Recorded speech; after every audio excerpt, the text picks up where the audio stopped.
Bismillahirrahmanirrahim. Kita ketika sedang berada di alam medsos itu, kita keluar dari alam nyata. Bapak Ibu mau tak mau, suka tak suka, coba rasakan dengan perasaan ketika masuk ke dalam alam Instagram, komen di YouTube, di Facebook, itu seolah-olah kita sedang berada di dalam alam yang tersendiri. Tapi ketika handphone kita matikan, kita kembali ke alam sadar kita. Jadi banyak kita yang terpicu, terpukau, tersihir dengan medsos, lalu kemudian keluarlah sumpah serapah antah berantahnya, dan jejak digital amat sangat kejam. Memang saya selamat itu karena pertolongan Allah, karena doa-doa orang-orang soleh, doa-doa termasuk Bapak Ibu, pemimpin-pemimpin yang adil.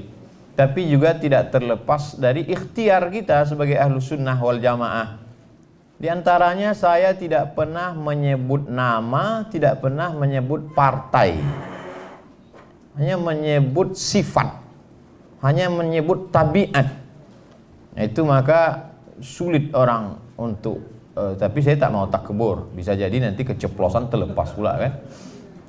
Tapi salah satu usaha. Jadi insya Allah dai-dai muda kita ada di IKMI itu Pak, IKMI Pekanbaru 600 ustadznya, MDI 1000. Jadi MDI dan IKMI saya sudah 1600. Belum lagi IKADI, kemudian Muhammadiyah, Nahdlatul Ulama, belum lagi ustadz yang tidak terikat dengan organisasi. Maka bisa jadi ustadz di Pekanbaru 3000 ustadz dengan jumlah penduduk kota Pekanbaru 1.200.000. Jadi perlu memang pelatihan-pelatihan supaya selamat dari jeratan hukum, selamat dari UU ITE, selamat dari macam-macam.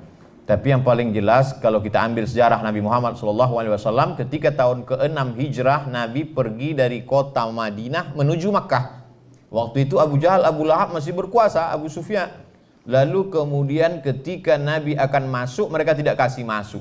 Berhentilah mereka di sebuah tempat namanya Hudaybiyah, 22 km dari pusat kota Makkah. Dibuatlah sebuah perjanjian tahun ke-6 yang dikenal dengan Sulhul Hudaybiyah, perjanjian Hudaybiyah. Lalu kemudian di situ ada tanda tangan Muhammad Rasulullah. Apa kata orang kafir musyrik? Kalau engkau Rasulullah, tak mungkin kami melawan engkau. Lalu kata Nabi kepada Ali, hai Ali, buang Rasulullah itu, ganti dengan Abdullah. Muhammad anak Abdullah, Muhammad adalah hamba Allah. Artinya apa? Ada strategi yang dijalankan oleh Nabi SAW. Tidak hantam kromo, bantai saja. Apa kata pesan Syekh Muhammad Al-Ghazali? Jangan memandang musuh dengan mata yang rabun. Sekarang banyak pejuang-pejuang matanya rabun. Kalau engkau melihat singa menampakkan giginya, jangan kau sangka dia sedang tersenyum. Itu bukan hadis, dapat saya di grup WhatsApp. Jadi memang mesti berhati-hati, antisipasi, mesti ada mengingat nasihat orang. Dan saya kalau ketemu dengan ulama, dengan kiai, dengan tuan guru, apa masukan-masukan untuk saya.